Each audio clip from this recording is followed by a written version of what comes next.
తెలుగు రాష్ట్రాల్లో చలి పులి పంజా విసురుతోంది. ఉష్ణోగ్రతలు కనిష్ట స్థాయికి పడిపోవడంతో ఓవైపు పొగమంచు, మరోవైపు చలి తీవ్రతతో జనం వణికిపోతున్నారు. ఎముకలు కురికే చలితో అల్లాడిపోతున్నారు.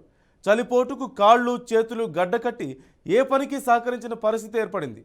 హైదరాబాద్ లాంటి ప్రాంతాల్లో ఉష్ణోగ్రతలు భారీగా పడిపోతున్నాయి. హైదరాబాద్ నగర శివారు రోడ్లను పొగమంచు కమ్మేసింది. పెదాంబర్పేట్, ఔటర్ రింగ్ రోడ్, విజయవాడ జాతీయ రహదారిపై దట్టమైన పొగమంచుతో వాహనదారులు తీవ్ర ఇబ్బందులు పడుతున్నారు.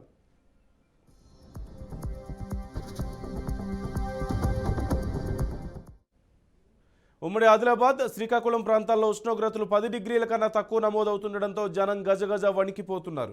ఇంట్లో నుంచి బయటకు రావాలంటేనే జంకుతున్నారు. ఉమ్మడి ఆదిలాబాద్, శ్రీకాకుళం, విశాఖ, మన్యంలో అయితే చలి ఇంకాస్త పెచ్చుమీరుతోంది.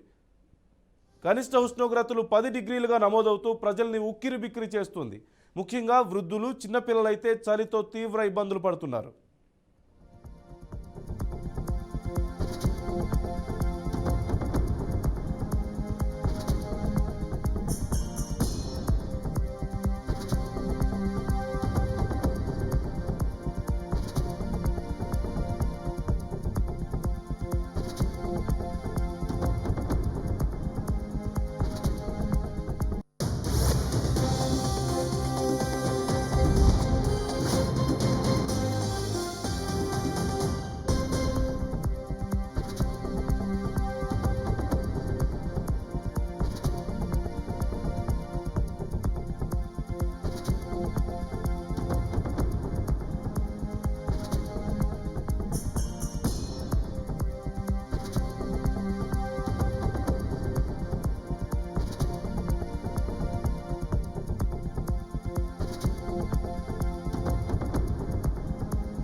తెలుగు రాష్ట్రాల్లో చలి పులి పంజా విసురుతోంది. ఉష్ణోగ్రతలు కనిష్ట స్థాయికి పడిపోవడంతో ఓవైపు పొగమంచు, మరోవైపు చలి తీవ్రతతో జనం వణికిపోతున్నారు. ఎముకలు కొరికే చలితో అల్లాడిపోతున్నారు. చలిపోటుకు కాళ్ళు చేతులు గడ్డకట్టి ఏ పనికి సహకరించిన పరిస్థితి ఏర్పడింది. హైదరాబాద్ లాంటి ప్రాంతాల్లో ఉష్ణోగ్రతలు భారీగా పడిపోతున్నాయి. హైదరాబాద్ నగర శివారు రోడ్లను పొగమంచు కమ్మేసింది.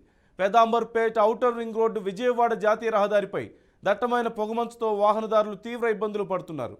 ఉమ్మడి ఆదిలాబాద్, శ్రీకాకుళం ప్రాంతాల్లో ఉష్ణోగ్రతలు 10 డిగ్రీల కన్నా తక్కువగా నమోదవుతుండడంతో జనం గజగజ వణికిపోతున్నారు. ఇంట్లో నుంచి బయటకు రావాలంటేనే జంకుతున్నారు. ఉమ్మడి ఆదిలాబాద్, శ్రీకాకుళం, విశాఖ, మన్యంలో అయితే చలి ఇంకాస్త పెచ్చుమీరుతోంది. కనిష్ట ఉష్ణోగ్రతలు 10 డిగ్రీలుగా నమోదవుతూ ప్రజల్ని ఉక్కిరి బిక్కిరి చేస్తున్నాయి.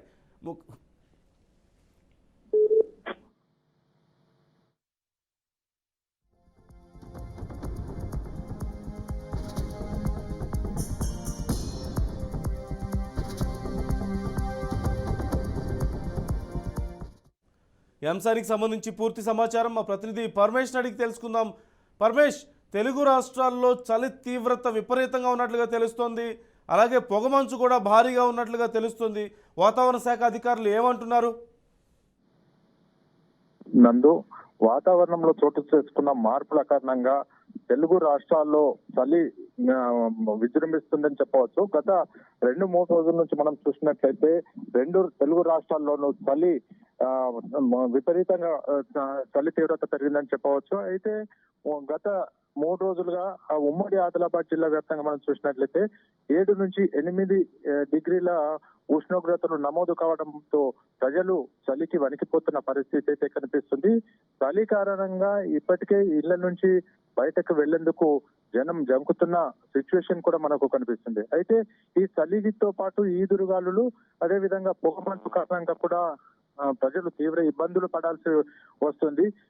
ముఖ్యంగా మనం చూసినట్లయితే ఏజెన్సీ ప్రాంతాల్లో ఈ చలి తీవ్రత మరింత పెరిగిందని చెప్పవచ్చు. చలి కారణంగా ఇప్పటికే చిన్న పిల్లలు, వృద్ధులు, అదేవిధంగా అస్తమా పేషెంట్లు వీళ్ళంతా కూడా బయట వీళ్ళు చాలా ఇబ్బందులు పడాల్సి వస్తుంది. సింగిల్ డిజిట్ కే ఇక్కడ ఉష్ణోగ్రతలు నమోదు కావడం కూడా ఆందోళనకరంగా చెప్పవచ్చు. మనము మొత్తంగానైతే మనం చూసినట్లయితే గత 4-5 రోజుల నుంచి కూడా మనం చూసినట్లయితే తెలుగు రాష్ట్రాలను ఈ చలి వణికిస్తుందని చెప్పవచ్చు. చలి కారణంగా ఇప్పటికే ఉదయం 10 గంటలు దాటితే తప్ప జనం బయటకు వెళ్ళలేని పరిస్థితి. అదేవిధంగా ఏదైతే వ్యవసాయ కూలీలు, అదేవిధంగా రైతులు ఉన్నారో వీళ్ళు కూడా వ్యవసాయ పనుల నిమిత్తం కూడా 10 దాటాకనే వెళ్లాల్సిన పరిస్థితి కూడా నెలకొందని చెప్పవచ్చు. అదేవిధంగా వాణిజ్య వ్యాపార సంస్థలు కూడా 10-11 దాటితే తప్ప అవి తెరుచుకొని పరిస్థితి కూడా మనకు కనిపిస్తుంది. మరోవైపు మనం చూసినట్లయితే ఏదైతే స్కూళ్లకు వెళ్లే విద్యార్థులు సైతం ఈ చలికి గజగజ వణుకుతున్న పరిస్థితి కనిపిస్తుంది. మొత్తంగానైతే ఈ చలి కారణంగా విద్యార్థులు మధ్యాహ్నం వరకు కూడా ఆరు బయటే చదువులు కొనసాగిస్తున్న సిచ్యువేషన్ కూడా మనకు కనిపిస్తుందని చెప్పవచ్చు. మరికొన్ని రోజుల పాటు ఈ చలి తీవ్రత ఎక్కువగా ఉంటుందని వాతావరణ శాఖ అధికారులు చెప్తున్న నేపథ్యంలో ప్రజలు చాలా ఆందోళన వ్యక్తం చేస్తున్న పరిస్థితి అయితే కనిపిస్తుంది. అయితే ఈ ఎముకలకు కొరికే చలితో బయటకు వెళ్లాలంటే జనము భయపడుతున్న పరిస్థితి. అయితే డాక్టర్లు కూడా ఎవరైనా అత్యవసర పనులుంటే తప్ప బయటకు వెళ్ళకూడదంటూ కూడా ప్రజలను హెచ్చరిస్తున్న సిచ్యువేషన్ కూడా మనకు కనిపిస్తుంది. ఓవరాల్ గా మనం చూసుకుంటే గత 3-4 రోజుల నుంచి కూడా చూసుకుంటే ఉమ్మడి ఆదిలాబాద్ జిల్లాతో పాటు తెలంగాణ, ఏపీలో కూడా పలు ప్రాంతాల్లో కూడా ఈ చలి తీవ్రత మరింత పెరిగిందని చెప్పవచ్చు. కొన్ని ప్రాంతాల్లోనైతే సింగిల్ డిజిట్ కే ఉష్ణోగ్రతలు పడిపోవడంతో చలికి గజగజ వణికిపోతున్న పరిస్థితి అయితే మనకు కనిపిస్తుంది. Right, thank you Parameshwar.